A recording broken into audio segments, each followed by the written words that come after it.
अस्सलाम वालेकुम viewers, kitchen with green में खुशामदीद। आज हम आपको बनाना सिखाएंगे एग रोल, और वो भी चिकन और अंडे के साथ। इसको किस तरीके से बनाया जाता है, मेरी वीडियो को पूरा देखें। मेरे चैनल किचन विद ग्रीन को सब्सक्राइब करें, लाइक करें और साथ ही बेल आइकन को प्रेस करें। ये आप देख सकते हैं कितने ज़बरदस्त और कितने सॉफ्ट और बहुत ही स्पाइसी और मज़ेदार तैयार हुए हैं। ये चिकन है और इसे मैंने अच्छे से धो के वॉश कर लिया है। ये बोनलेस है, ये आप देख सकते हैं। इसे मैंने धो लिया हुआ है। अब ये इसमें शामिल कर देंगे।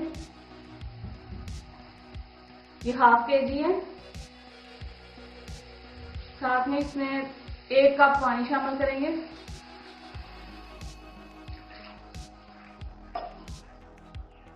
अब ये नमक, मिर्च और हल्दी है। हाफ टी स्पून हल्दी है और 1 टीस्पून नमक है, 1 टीस्पून ही ये रेड चिली पाउडर है। ये तीनों चीजें इसमें शामिल कर देंगे।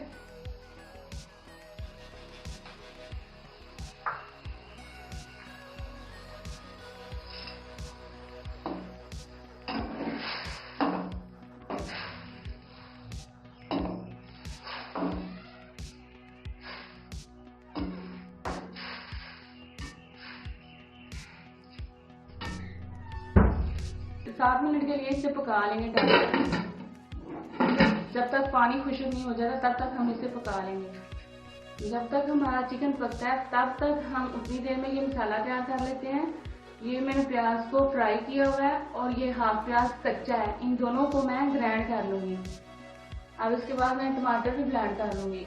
ये देखिए मीट हमारा बिल्कुल पक चुका है, पानी भी ड्राई हो चुका है। अब हम इसे निकाल के किसी बर्तन में या दोरी में डाल के इसे कूट लेंगे। इसको मसाला इसका तैयार कर लेंगे।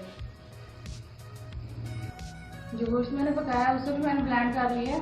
ब्लेंडर जग में डाल के इस तरह मशीन में मैंने ब्लेंड कर लिया। आप चाहें तो इसे ब्लेंड कर सकते हैं, आप चाहें तो आपके पास अगर ये नहीं अवेलेबल तो आप इसको किसी बर्तन में या किसी दोरी में डाल के, कुंडे में डाल के आप इसे कूट सकते हैं। बस आपने इसको इस तरीके से मिक्सचर तैयार कर लेना है जिस तरह मैंने बनाया इसका। चूल्हा मैंने जला लिया। अब मैं इसमें 2 चम्मच ऑयल शामिल करूंगी। घी हमारा गर्म हो चुका है। अब मैं इसमें सब्ज मिर्च डाल लूंगी। ये 4 सब्ज मिर्चें थी, इन्हें मैंने अच्छे से मशीन में डालकर सिर्फ चॉपर कर लिया हुआ है। ये देखिए बारीक बारीक काट लिया इसे मैंने।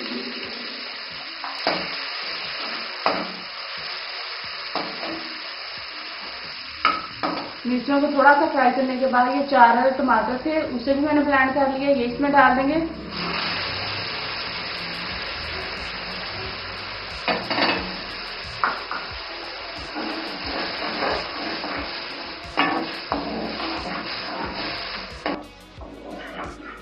इसे हमें तब तक पकाना है जब तक टमाटरों का पानी खुश्क नहीं हो जाता।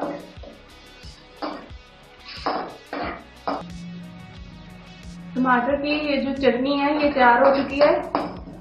अब मैं इसमें ये जो ब्लेंड किया हुआ मैंने गोश्त है ये इसमें शामिल कर दूंगी। तो जब आप मीट इसमें डालें, गोश्त इसमें डालें तो आपने आंच इसकी बिल्कुल लो कर देनी है और पकाना भी आपने इसे मीडियम आंच पे है। बस हमारा ये मिक्सचर रेडी है। अब मैं इसे नीचे उतार के ठंडा कर लूंगी। चूल्हे का फ्लेम मैंने बंद कर लिया और इसे मैंने ठंडा कर लिया। अब मैं इसमें ये जो प्याज था जो मैंने फ्राई की हुई थी, हाफ फ्राई की हुई थी और हाफ कच्ची थी, जिसका मैंने मिक्सचर बना लिया, मैं ये इसमें शामिल कर देंगे।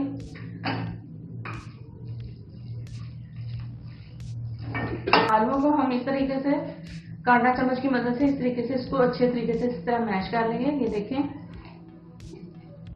आलूओं को मैंने अच्छे से मैश कर लिया।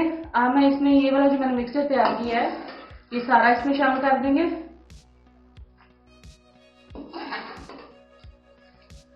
ये हाफ टी स्पून जीरा है और हाफ टी स्पून सूखा धनिया है। इसे हाथ के साथ आप मसल लें और ये भी इसमें शामिल कर दें। इस तरीके से मैंने भी नहीं इसे इस तरीके से किया। और ये सब्ज धनिया है ये भी इसमें शामिल कर देंगे। हाफ टी स्पून नमक है और half teaspoon red chilli powder है और हाफ से भी कम हल्दी है, ये मैं इसमें शामिल कर दूंगी। पहले हमने मीट में भी डाला है आप आलू इसमें शामिल किए हैं, इसलिए हम आलू के लिए भी इसमें शामिल कर देंगे ये तीनों चीजें। अब इसे अच्छे से मिक्स कर लेंगे। ऐसे आपने मिक्स कर लेना है।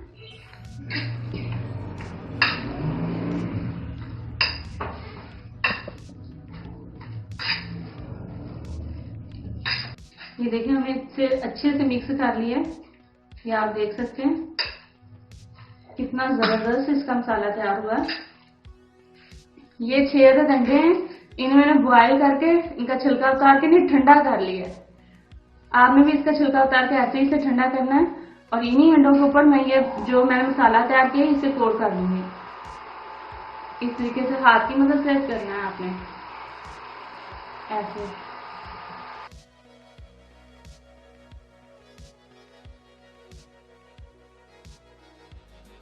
ये देखें इस तरीके से आपने कर लेना इसे। आप इसे फ्रीजर में रख के थोड़ी देर के लिए ठंडा कर लें।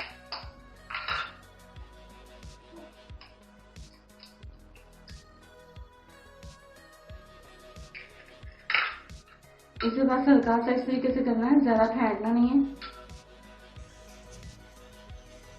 अब हम इनको इसमें कोट करके इसमें डालते जाएंगे इस तरीके से।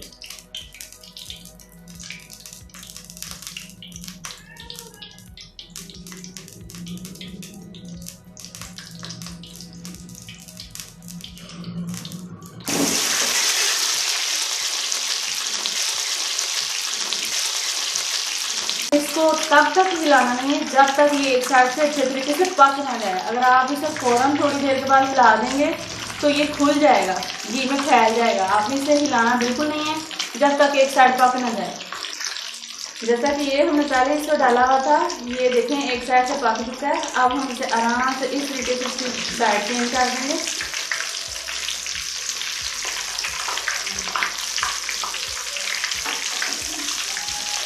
और ऐसे ही इसकी भी साइड चेंज कर देंगे।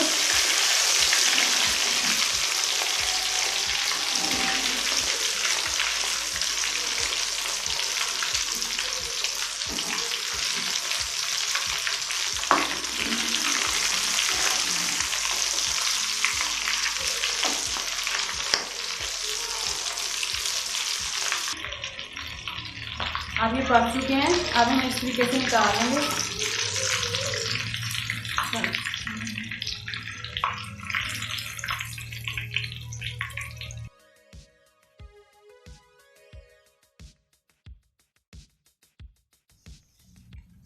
आप इसे केचप के साथ इस्तेमाल खा सकते हैं और पराठा रोटी के साथ भी इस्तेमाल कर सकते हैं, चाय के साथ भी आप यूज़ कर सकते हैं। इससे बहुत मज़ा आता है। आप इसे ज़रूर ट्राई करें।